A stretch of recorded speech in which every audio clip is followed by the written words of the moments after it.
प्रणाम गुरुदेव। प्रणाम जी। शंकराचार्य की गो रक्षा का आंदोलन हो या राष्ट्रीय गो सेवा संघ का आंदोलन हो, क्या वो सही है? और अगर नहीं है तो गो रक्षा के लिए उन्हें वास्तव में करना क्या चाहिए? अभी क्या है कि माननीय आदरणीय शंकराचार्य जी हो या फिर आप क्या बोले, गो सेवा संघ।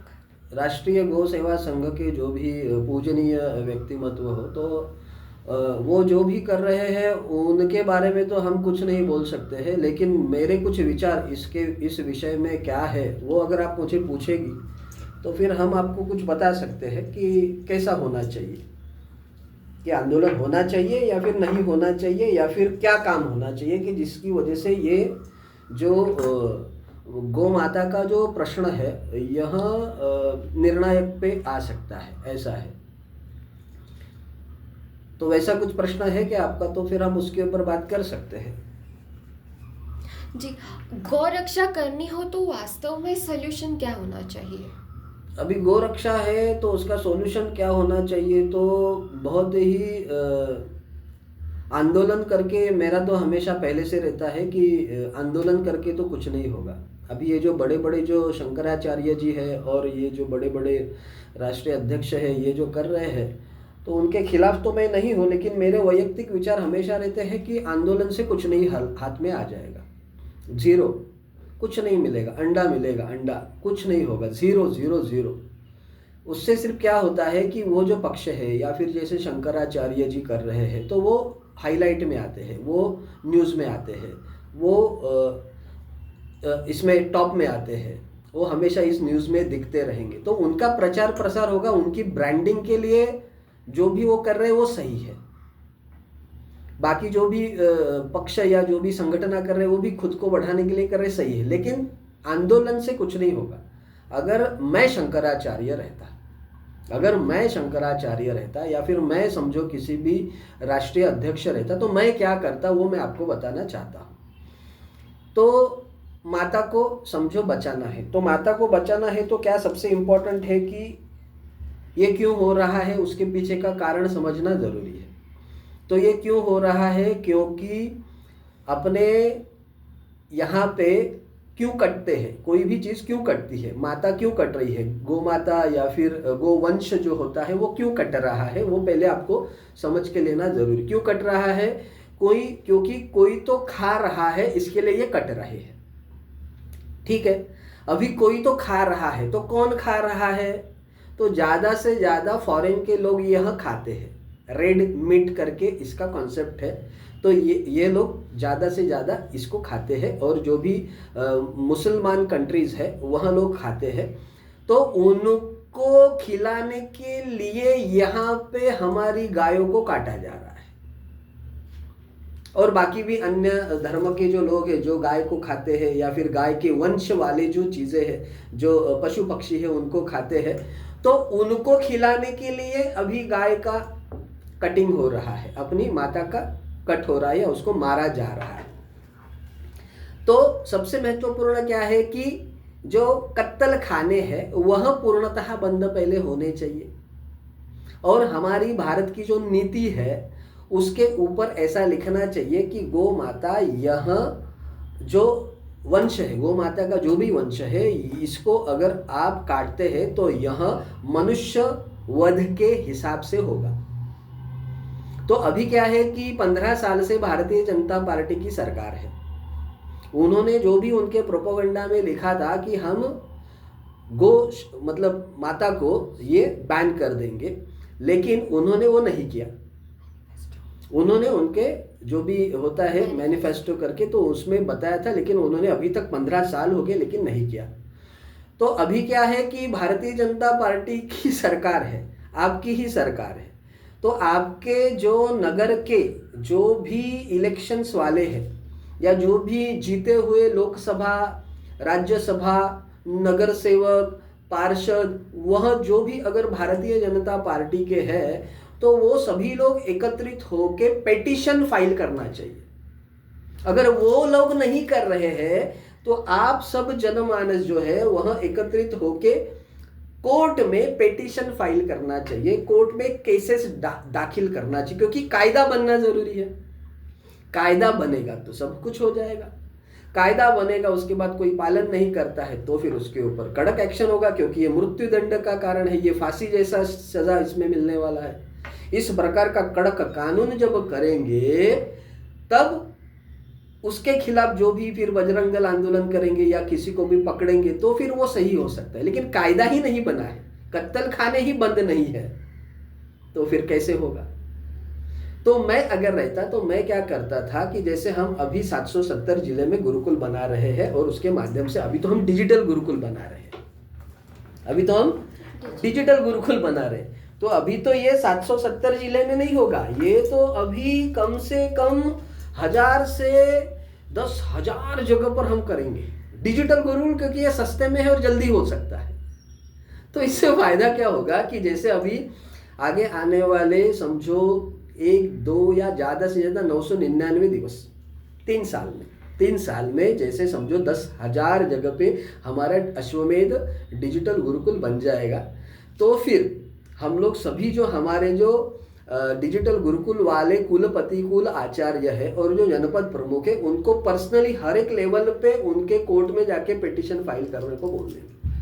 तो जब पूरे भारतवर्ष से 1 लाख 2 लाख 5 लाख पिटीशंस फाइल होंगे कि यह कायदा आपको करना पड़ेगा और माता को अपने फैमिली का एक भाग करके मनुष्य वध के हिसाब से उसको ट्रीट करना पड़ेगा, तो ये कायदा पहले होना बहुत जरूरी है। उसके बाद फिर अगर कोई करता है, कायदा तोड़ता है, तो फिर पुलिस तो है ही, यंत्रणा तो है ही, वो तो उसको डायरेक्ट जेल में डाके डायरेक्ट फांसी भी चढ़ा सकती है। तो हम क्या कर रहे हैं, हम आंदोलन नहीं कर रहे हैं, हम दिखावा नहीं कर रहे हैं, हम क्या कर रहे हैं, हम ग्राउंड लेवल पे अपना सिस्टम बना रहे हैं। अभी क्या है कि चलो हम एक तो यशस्वी होंगे नहीं होंगे वो तो बात की बात है, लेकिन अभी क्या कर सकते हैं, इस क्षण क्या कर सकते हैं, इस क्षण आप आपके जनपद के जो भी इलेक्टेड मेंबर है, फिर वो भारतीय जनता पार्टी के हो या कोई भी हो, या समाजवादी पार्टी के हो या कांग्रेस के हो या राष्ट्रवादी कांग्रेस के हो, शिवसेना का उद्धव गट के हो या फिर शिवसेना अपने एकनाथ शिंदे जी के हो, तो कोई भी हो, तो सभी लोगों ने सिर्फ कोर्ट में पिटीशन किस प्रकार से फाइल करना है, कोर्ट में किस प्रकार से केसेस दाखिल करना है, ये सभी लोगों ने करना चाहिए। और मेरा ये जो वीडियो है वो सभी लोगों के पास भेजो और सभी लोगों को मैं बाद में एक पिटीशन कैसे फाइल करना है उसका भी वीडियो बनाकर दूंगा। हमारे जो वकील है उनके पास है, तो सभी लोगों ने समझो 1-2 करोड़ लोगों के पास ये वीडियो गया और उन्होंने 1 करोड़ लोगों ने घर पे बैठे बैठे पिटीशन बनाकर डायरेक्टली कोर्ट में चालू कर दिया, तो उसका गारंटेड परिणाम होगा आगे आने वाले कम से कम 1 साल के अंदर परमानेंट सॉल्यूशन, सिर्फ 1 साल के अंदर, विद इन 1 ईयर। क्योंकि हमको अभी इतना गुरुकुल करने के लिए थोड़ा समय जाएगा, इतना धन भी हमारे पास अभी आने को है, तो धन आने के बाद फिर हम तो और भी ज़्यादा माध्यम से हम प्रचार प्रसार कर देंगे। लेकिन आपको आंदोलन वगैरह करके कुछ नहीं होगा, आंदोलन करके कुछ नहीं होगा। एक है कि आंदोलन से एक तो फायदा होता है कि समझ में आता है कि ये प्रॉब्लम तो है कभी कभी उसका, लेकिन उससे सॉल्यूशन नहीं मिलेगा। आक्रोश करने से सिर्फ समझ में आता है कि there is a problem but that is not a solution. आंदोलन से सॉल्यूशन नहीं मिलेगा, आंदोलन से आक्रोश होगा, आंदोलन से ये तो समझ में आता है कि there is something, there is a problem, यहाँ पे कुछ तो प्रॉब्लम है, ये आक्रोश से समझ में आता है, ये आंदोलन से समझ में आता है। लेकिन आंदोलन से सॉल्यूशन मिलेगा बिल्कुल नहीं, बिल्कुल मतलब बिल्कुल नहीं मिलेगा, ऐसा है। तो हमको एक फायदा तो है कि ये जो भी व्यक्ति लोग आंदोलन करते हैं उससे एक फायदा समझ में आता है कि हाँ भाई कुछ तो प्रॉब्लम है, फिर हम उसके ऊपर विचार करते हैं या बहुत सारे लोग उस विषय के ऊपर सोचने तो लगते हैं। तो आंदोलन या आक्रोश करने का एक फायदा तो है, ऐसा अभी मुझे समझ में आ रहा है कि एटलीस्ट हमको समझ में तो आ रहा है लोगों को, लेकिन उससे सॉल्यूशन नहीं मिलेगा। सॉल्यूशन तो आपको ग्राउंड लेवल पे उतर के जैसे हमने बोला उस प्रकार से परमानेंट सॉल्यूशन पे जाना पड़ेगा। और कभी कभी क्या होता है, आक्रोश से विरोधाभास भी बन जाता है, क्योंकि आप किससे लड़ रहे हैं, उसकी पावर कितनी है, फिर वो सरकार हो, प्रशासन हो या कोई व्यक्ति हो, तो आपकी पावर अगर उससे ज़्यादा नहीं है तो फिर आप हारने ही वाले हैं ना। आप समझ गए? तो आपको सॉल्यूशन पे जाना पड़ेगा।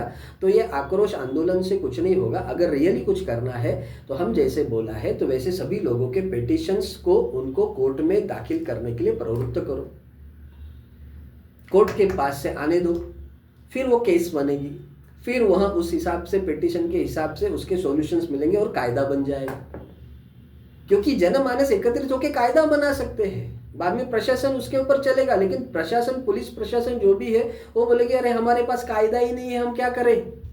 तो पुलिस की भी क्या गलती है, तो वो तो कटने ही वाले हैं। सरकार की भी क्या गलती है, चलो सरकार ने बोला था, लेकिन सरकार ने उस प्रकार का संगठन निर्माण करते, उस प्रकार की कोर्ट कचहरी का उनके पास इतना पैसा है तो भी वो नहीं कर रहे। वो तो गलती तो है ही उनकी, भारतीय जनता पार्टी की गलती तो है, ये तो है। उन्होंने करना चाहिए था, उन्होंने उनका ही बिजनेस बढ़ाने के लिए बहुत सारे कत्ल खानों को वो परमिशन दे रहे, तो गलत बात है। तो उन्होंने वो बंद करना चाहिए था और माता को राष्ट्रीय माता करके उन्होंने घोषित करना चाहिए था, एक फैमिली का भाग है ऐसा करके समझना चाहिए था। तो वो करेंगे तो फिर होगा, लेकिन अगर नहीं करते हैं तो ठीक है, आंदोलन करके कुछ नहीं होगा। हमको ग्राउंड लेवल पे उतर के जनमानस में इस प्रकार की चेतना निर्माण करके सभी को सिर्फ पेटिशन फाइल करना है, कोर्ट केस में डालना है और उस प्रकार का हमको कायदा बनाना यह बहुत ज़रूरी है। वो एक बार हो गया तो ख़त्म ना। और उसके बाद दूसरा क्या है कि समझो अभी प्रैक्टिकल कारण क्या है कि कोई भी व्यक्ति अपनी घर में जो गाय होती है तो उसको क्यों बेचता है बूढ़ा होने के बाद, क्योंकि वो कुछ काम की नहीं रहती है और उसको खिलाना पड़ता है और उसके पास उतना धन नहीं रहता है। तो उससे क्या होगा कि जैसे अभी उसकी खत है, वो समझो गोबर देती है, तो उसका गोबर के वजह से कितने कितने अच्छे प्रोडक्ट बन सकते हैं, उसकी वजह से उसको जो गैस मिल सकती है। इस प्रकार की कुछ संसाधन अगर हम देंगे तो वो मरेगी नहीं ना, वो लोग बेचेंगे नहीं या फिर वो ऐसे ही रोड पे छोड़ेंगे नहीं, क्योंकि जिसके पास भी है उसमें से भी बहुत सारे सनातनी है, हिंदू है, वो छोड़ देते हैं बूढ़ी होने के बाद इधर उधर कचरा उचरा खाने के लिए, क्योंकि उनके मन के अंदर भी वो प्रेरणा नहीं है ना। तो उसके ऊपर भी कड़क कायदा करना चाहिए। हर एक गाय का नंबरिंग होना चाहिए, हर एक गाय का वो जो कोडिंग होता है वो होना चाहिए, उसका ऑनलाइन चेकअप होना चाहिए। समझो हमारे पास सरकार ने कुछ प्रोविजन दे दिया तो हम लोग अश्वमेध गुरुकुल फाउंडेशन के माध्यम से तो बहुत सुंदर काम कर सकते हैं। लेकिन ठीक है, जब होगा तब होगा, लेकिन हम हमारे ग्राउंड लेवल पे तो गाय को दत्तक लेने का जो प्रोग्राम है वो तो बना रही है। समझ में आ गया ना? उसके बारे में भी आपको कुछ जानना है तो बाद में आप वीडियो पे पूछ सकते हैं कि दत्तक गाय क्या होती है, किस प्रकार से होती है, कैसे आप करोगे, क्या करोगे। लेकिन फिलहाल तो एक है कि गो रक्षा के लिए कायदा कड़क होना यह अनिवार्य है, बहुत ही अनिवार्य है। और उसके बाद जो भी माताएं बूढ़ी होती है या जो भी गोवंश बूढ़ा होता है तो उसको बाद में कत्ल खाने भेज दिया जाता है, तो वो रुकाने के लिए उसके जो गोबर है उसके पास से कितना अच्छा फर्टिलाइजर्स निर्माण हो सकता है। तो उसके लिए जैसे हम लोग अश्वमेध गुरुकुल की सभी जगह पे ब्रांचेस कर रहे हैं, इंटरनेशनल लेवल पे भी कर रहे हैं, तो हमारे इंटरनेशनल लेवल के जो लोग हैं उनको खाद लगता है। तो वो खाद यहाँ से जब लेके जाएंगे तो जैसे दुबई के जो शेख है तो वो लोग लेते जा रहे हैं, क्योंकि उनके खजूर में जब जाती है तो खजूर का टेस्ट और उसका जो पावर है बहुत ज़्यादा बढ़ जाता है और वो अच्छी तरीके से फल देने लगता है, वो खजूर का जो वृक्ष होता है वहाँ। तो इसी की वजह से फॉरेन में या जहाँ जहाँ पे भी बर्फाच्छादित है वहाँ पे गाय का जो गोबर है उसका खत बना के हम लोग भविष्य में अश्वमेध गुरुकुल के माध्यम से भी बाद में बेच सकते हैं, ऐसा है। बट ब्रांचेस होने चाहिए, तभी यहाँ वहाँ से हम लोग प्रॉपरली सिस्टम बनाकर उसको फर्टिलाइजर के हिसाब से बेच सकते हैं, या फिर वो जो खाद है वो अपने ही ज़मीन में डालकर हम भी अपने ज़मीन को यूरिया या जो भी केमिकल वाला जो खत है उससे निकाल के यहाँ अपने गोबर वाला जो खत है उसके इसमें ट्रांसफ़र कर सकते हैं। ऐसे तो बहुत सारे सॉल्यूशन हैं, लेकिन आंदोलन वगैरह करके कुछ नहीं होगा, आक्रोश करके कुछ ओके समझता है, प्रॉब्लम तो समझ में आता है। हम एटलीस्ट ये वीडियो बनाकर बात करके उसके सॉल्यूशन पे तो जा रहे हैं, तो उसका एक फ़ायदा है, आक्रोश करने से समझ में तो आता है कि प्रॉब्लम है, लेकिन उससे सॉल्यूशन बिल्कुल बिल्कुल बिल्कुल नहीं मिलता है, ठीक है ना। तो हर एक चीज़ का थोड़ा बहुत फ़ायदा होता है, लेकिन उससे सॉल्यूशन नहीं मिलेगा। सॉल्यूशन तो आपको ग्राउंड लेवल पे उतर के सिस्टमैटिक वे से जो भी कायदा है उसको समझ के सिस्टमैटिक वे से कायदे के साथ बता के ये कायदा होना चाहिए, सभी लोगों ने पिटिशन्स वगैरह फाइल करके, तो फिर हम जीत सकते हैं। ऐसा है, नहीं तो नहीं होगा, नहीं तो कटेगी, नहीं तो ऐसे ही होगा, ऐसे ही रोती रहेगी माता। ऐसा है, तो बचाइए माता को, बचाइए, ठीक है ना। सब लोग पिटिशन्स फाइल कीजिए तो अच्छा रहेगा। हम लोग बाद में कभी किसी को इच्छा है तो पिटिशन के लिए क्या क्या करना है तो पूछना है तो आप हमारे से बात भी कर सकते हैं। हमारा मोबाइल नंबर वगैरह हो तो आपको मालूम है हमारी वेबसाइट पे अश्वमेध गुरुकुल के, तो उसमें है तो वो आप ले लीजिए, ठीक है ना। जी गुरुजी। प्रणाम। जय सिया राम। गौ माता की जय। जय सिया राम। गौ माता की जय।